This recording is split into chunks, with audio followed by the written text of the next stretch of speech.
ப்ரைஸில் இந்த வருஷம் சண்டே கிளாஸுக்கான அனௌன்ஸ்மெண்ட், டீச்சர்ஸ்க்கான அனௌன்ஸ்மெண்ட் வீடியோ இது. நம்ம எப்போவும் ஒரு ரூல்ஸ் கண்டிஷன்ஸ் அந்த அனௌன்ஸ்மெண்ட் ஒன்று ரிட்டன் மெசேஜில் வரும். இந்த மாதிரி ரிட்டன் மெசேஜ் எல்லாமே டைரெக்டாக வீடியோலேயே வரலாம் அப்படின்னு சொல்லி இந்த மாதிரி அப்படி ட்ரை பண்ணியிருக்கோம். உங்களுக்கு அப்பப்போ போட்டு பார்க்குறதுக்கு கொஞ்சம் சௌகரியமாக இருக்கும் இல்லையா, எங்களுக்கும் ப்ரூஃபாக இருக்கும் இல்லையா, அதுக்காக நம்ம டைரெக்டாக அப்படி வீடியோ போட்டுடலாம் அப்படின்னு முடிவு பண்ணியிருக்கோம். டீச்சர்ஸ்க்கான ரூல்ஸு நம்ம ஏற்கனவே வருஷம் பண்ணுறது தான். இப்போது எக்ஸ்ட்ரா டீச்சர்ஸ் ஆட் ஆகிருக்கீங்க, புதுசாக ஒரு 4-5 டீச்சர்ஸ் ஆட் ஆகிருக்கீங்க, உங்களுக்கு தெரியாதுங்கிறதுக்காக நான் ஃபஸ்ட்லேருந்தே வந்து என்னென்ன ரூல்ஸ் இருக்குது அப்படிங்கிறத நான் உங்களுக்கு மென்ஷன் பண்ணிடுறேன். இது பேசிக்கில் தான் டீச்சர்ஸ் உங்களோட ஆக்டிவிட்டீஸை பண்ணணும். Okay okay okay okay first வந்து பார்த்திங்கன்னா உங்களுக்கு நோட்டு மெயின்டைன் பண்ணணும் அப்படின்னு நான் சொல்லியிருப்பேன். பிள்ளைங்களுக்கு என்ன நோட்ஸ் கொடுக்குறீங்களோ அது அத்தனையுமே உங்கள் நோட்டில் இருக்கணும். அட்டண்டன்ஸை தவிர மீதி எல்லாமே டீச்சர்ஸ்க்குரிய நோட்டில் இருக்கணும். பாட்டு இந்த மாதம் என்ன பாட்டு சொல்லி கொடுத்துருக்குறீங்களோ அந்த பாட்டு இருக்கணும், பாடம் இருக்கணும், அதுக்கான கேள்வி பதில்கள் இருக்கணும். அந்த எக்ஸ்ட்ராவாக 4th வீக் நம்ம சொல்லிக் கொடுக்குற அந்த காரியத்தை பற்றி நீங்கள் என்ன சொல்லிக் கொடுத்தீங்க, இப்போ கீழ்ப்படிதல் பற்றி சொல்லிக் கொடுத்தீங்கன்னா எதை பேசிக்கில் நீங்கள் சொல்லிக் கொடுத்தீங்க அப்படிங்கிற அந்த கான்செப்ட்டு உங்களோட நோட்டில் நீங்கள் மெயின்டைன் பண்ணிக்கணும். அட்டண்டன்ஸ் வந்து both soft copy and hard copy நீங்கள் கண்டிப்பாக வச்சுருக்கணும். சாஃப்ட் காப்பி வந்து நீங்கள் எப்பவும் போல் குரூப்பில் போட்டிங்கன்னா தம்பி சதீஷ் அதை போட்டுருவாங்க.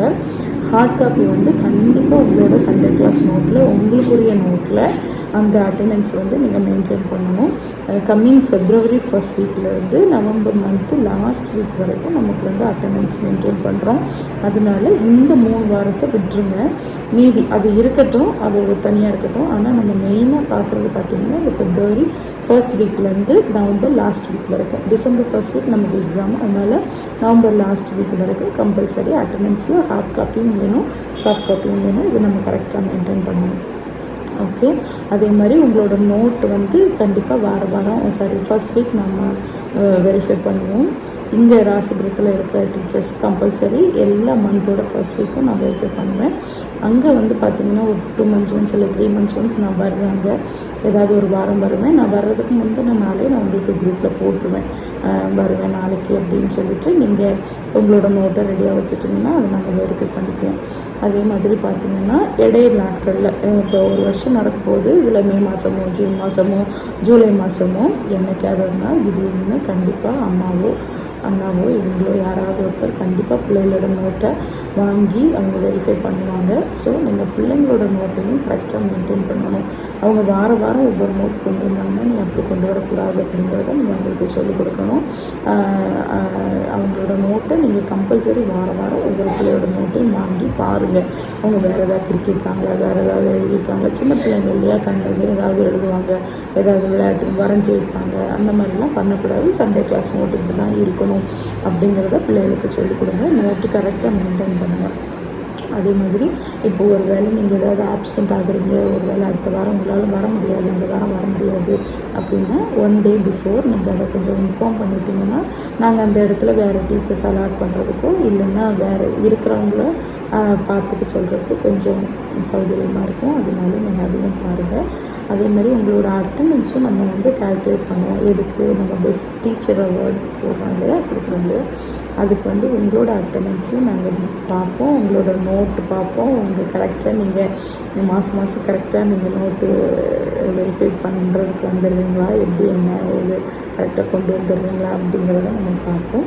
ஸோ நீங்கள் அந்த உங்களோட அட்டண்டன்ஸும் முக்கியம், அந்த நோட்டுக்குரியதும் முக்கியம். இது வந்து உங்களுக்கு பெஸ்ட் டீச்சருக்கான அவார்டில் இது மட்டும்தானான்னு கேட்டால் கிடையாது. உங்கள் பிள்ளைங்க வந்து யார் நிறைய மார்க்ஸ் எடுத்திருக்காங்க, எந்த கிளாஸ் பிள்ளைங்க வந்து நிறைய மார்க்ஸ் ஸ்கோர் பண்ணியிருக்காங்க, யார் நல்லா படிக்க வச்சுருக்காங்க, யார் நல்லா ரிவிஷன் கொடுத்துருக்காங்க, இந்த மாதிரி பேசிக்ஸ் எல்லாம் பார்த்து தான் அந்த பெஸ்ட் டீச்சர் அவார்ட் கொடுப்போம். அதே மாதிரி பார்த்திங்கன்னா நீங்கள் இடையில ஏதாவது வாரங்கள் 5-6 வாரம் வந்தாலோ இல்லை நீங்கள் வேறு ஏதாவது இடையில ஏதாவது நீங்கள் எக்ஸாம் வைக்கணும் அப்படின்னு நினச்சிங்கன்னா அது அப்படியே நீங்கள் எப்போனாலும் எக்ஸாம் வச்சுக்கலாம். அதை உங்களோட பிள்ளைங்கள் உங்கள் கையில் கொடுக்கப்பட்ட பிள்ளைங்கள் அந்த வழியில் நீங்கள் நல்ல வழியில் கொண்டு வரதுக்கான எல்லா உரிமையும் உங்களுக்கு கொடுக்கப்படுது.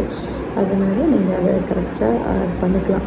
எக்ஸாம் வச்சாலும் அவங்கள என்கரேஜ் பண்ணுற மாதிரி ஒரு சின்ன ப்ரைஸ், ஒரு பெண்ணு வாங்கி கொடுத்தா கூட ஓகே தான். அதை நீங்கள் பண்ணும்போது இன்னும் இன்ட்ரெஸ்ட் எடுத்து படிப்பாங்க. அதுக்காக சொல்கிறேன் நீங்கள் வந்து அந்த மாதிரி கூட பண்ணலாம். அது வந்து நீங்கள் பண்ணிக்கலாம். அப்புறம் பார்த்திங்கன்னா நான் எப்பவும் சொல்கிறது தான், சண்டே கிளாஸ் எடுக்க வர்றதுக்கு முன்னால் நீங்கள் நல்லா ஜெபம் பண்ணிட்டு வரணும். அட்லீஸ்ட் 1 வீக்குக்கு அட்லீஸ்ட் 1 ஹவராவது 1 மணி நேரமாவது நீங்கள் இதுக்காக சண்டே கிளாஸுக்காக நீங்கள் டைம் ஒதுக்கணும்னு நான் கேட்டுக்கிறேன்.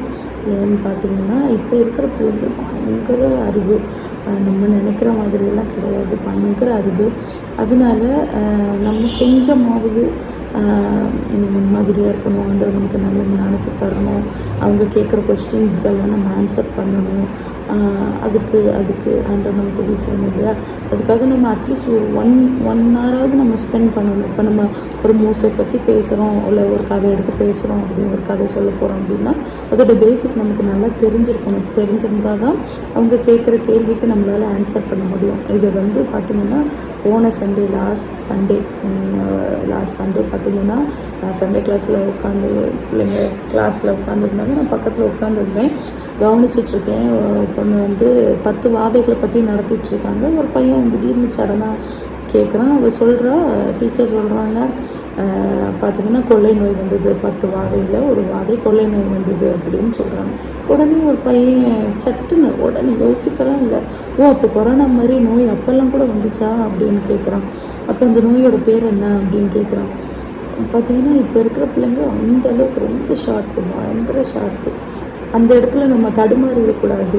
பார்த்திங்கன்னா இப்போ ஒரு சொல்லிக் கொடுக்குறோம் அப்படின்னா அது பைபிளில் எந்த இடத்துல இருக்குது, அதோட பேசிக் என்ன, எதுலேருந்து வந்து இப்போ மோசை வந்ததுன்னா மோசையோட அப்பா அம்மா யார், அவன் எந்த குளத்தில் உள்ளவங்க, அவங்க எந்த இதுலேருந்து வந்திருக்காங்க அப்படிங்கிறது கொஞ்சமாக நமக்கு தெரியணும். அதே மாதிரி நம்ம பைபிளில் அது எந்த இடத்துல இருக்குது அப்படிங்கிறதும் நமக்கு தெரியும்.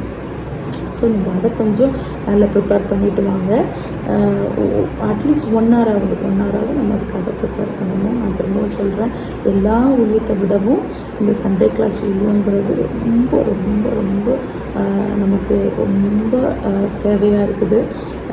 எல்லா ஊழியத்தை விடவும் சண்டே கிளாஸ் ஊழியம் ரொம்ப ரொம்ப ஹார்ட் ஒர்க் பண்ணணும்.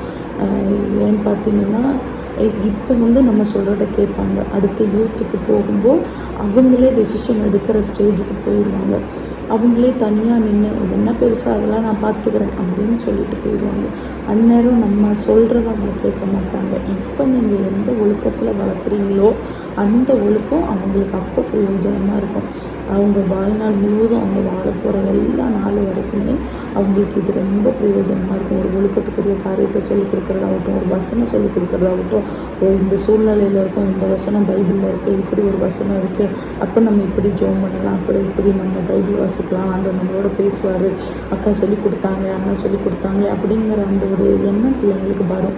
அதுக்கு நம்ம இப்போவே அவங்களுக்கு பேசிக் சொல்லிக் கொடுக்கும்போது இந்த சண்டே கிளாஸ் வீடியோ நம்ம சாதாரணமாக நம்ம எடுக்கவே கூடாது, ரொம்ப சீரியஸாக செய்ய வேண்டிய ஒரு வீடியோ. அதனால் நீங்கள் தயவாக உங்களோட ஒத்துழைப்பு கொடுங்க. அதுக்காக நீங்கள் டைம் ஸ்பெண்ட் பண்ணுங்கள். ஒரு 1/2 hour ஜெபம் பண்ணுங்கள். உங்களோட பர்சனல் ப்ரேயரில் இதுக்காக ஜெபம் பண்ணுங்கள். ஆண்டவரே எனக்கு ஞானத்தை தாங்க, என் பிள்ளைகளை நான் கரெக்டாக வழி நடத்தணும், எனக்கு நீங்கள் ஞானத்தை தாங்க அப்படி சொல்லி நீங்கள் ஜெபம் பண்ணுங்கள்.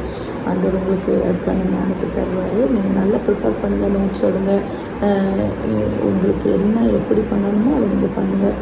அதே மாதிரி உங்களுக்கு ஏதாவது புதுசாக ஏதாவது இம்ப்ளிமெண்ட் பண்ணலாம், இந்த மாதிரி நாங்கள் பண்ணால் நல்லாயிருக்கும்னு நினைக்கிறோம் அப்படின்னாலும் நீங்கள் பண்ணலாம், ஒன்றும் பிரச்சனை இல்லை. நீங்கள் எங்களுக்கு சொல்லுங்கள், அது நல்லா இருக்குது அப்படின்னா நாங்கள் இங்கே மற்ற கிளாஸஸ்லையும் அதை நம்ம கொண்டு வரலாம், அந்த சிஸ்டம் நம்ம கொண்டு வரலாம், நல்லதாக பண்ணலாம். உங்களுக்கு ஏதாவது புதுசாக ஏதாவது ஐடியாஸ் கிடச்சிச்சின்னா கூட நீங்கள் சொல்லுங்கள், அதை நம்ம பண்ணுவோம். அதனால் நான் கேட்குறது ஒன்று நல்லா ஜெபம் பண்ணுங்கள். அதில் ஜெபம் பண்ணிவிட்டு ஒவ்வொரு காரியத்துலேயும் ஸ்டெப் எடுங்க. அதே மாதிரி நம்ம பிள்ளைகளுக்கு முன்னாலும் முன்மாதிரியாக இருக்கணும். அது நான் எப்போவுமே டீச்சர்ஸ்க்கு சொல்கிறது தான். என்றைக்குமே இப்படி நீ ஒழுக்கமாக இருக்கணும், நீ உங்கள் அப்பா அம்மாவுக்கு கீழ்ப்படியணும், உங்கள் அப்பா அம்மா சொல்கிற வேலையை நீ செய்யணும் அப்படின்னு நம்ம பிள்ளைகளுக்கு கை நீட்டுறதுக்கு முன்னால் நம்மளை கேட்டுக்கணும், நம்ம செய்கிறோமா இல்லையா அப்படிங்கிறத கேட்டுக்கணும். ஏன்னா இப்போ இருக்கிற பிள்ளைங்க அப்படி டேரெக்டாக பேசிடுவாங்க. நீங்கள் மட்டும் உங்கள் அம்மா எடுத்து பேசுகிறீங்க, நாங்கள் மட்டும் ஒழுக்கமாக இருக்கணுமா, நாங்கள் மட்டும் கீழ்ப்படியணுமா, நீங்கள் அன்றைக்கி அப்படி பேசுகிறீங்க அப்படின்னு டேரெக்டாக கேட்டுருவாங்க. இப்போ இருக்கிற பசங்க அந்த அளவுக்கு தேர் மெச்சூர்டு. அதனால் 1க்கு 4 முறை நான் நாளைக்கு இதை தான் அதவே சொல்ல போகிறேன். இது நாள் வரைக்கும் நான் இப்படி தான் நடந்துட்டேன், என்னை மன்னிச்சிருங்க, ஆனால் இனிமேல் நான் இப்படி மாறிக்கிறேன் அப்படின்னு பிள்ளைகளுக்கு சொல்லிக் கொடுக்க போகிறதுக்கு முன்னால் நம்மள்கிட்ட ஒரு மாற்றத்தை பிள்ளைகள் பார்க்கணும். அது அது அது ரொம்ப முக்கியம். அதனால் இப்போ இருக்கிற பிள்ளைகளுக்கு நம்ம அப்படி தான் இருக்க வேண்டியதாக இருக்குது. ஸோ நீங்கள் அப்படி ட்ரை பண்ணுங்கள், நல்லா ஜாயின் பண்ணுங்கள், நல்லா ஸ்டெப் பண்ணுங்கள். நல்ல புதுசாக ஏதாவது ஐடியாஸ் இருந்தாலும் நீங்கள் சொல்லலாம். அதுதான் நினைக்கிறேன். மேக்ஸிமம் உங்களுக்கு புரியதை சொல்லிவிட்டேன்.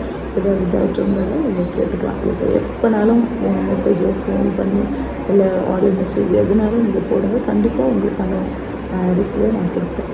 ஓகே, ஏதாவது டவுட் இருந்தாலும் நீங்கள் கேளுங்க.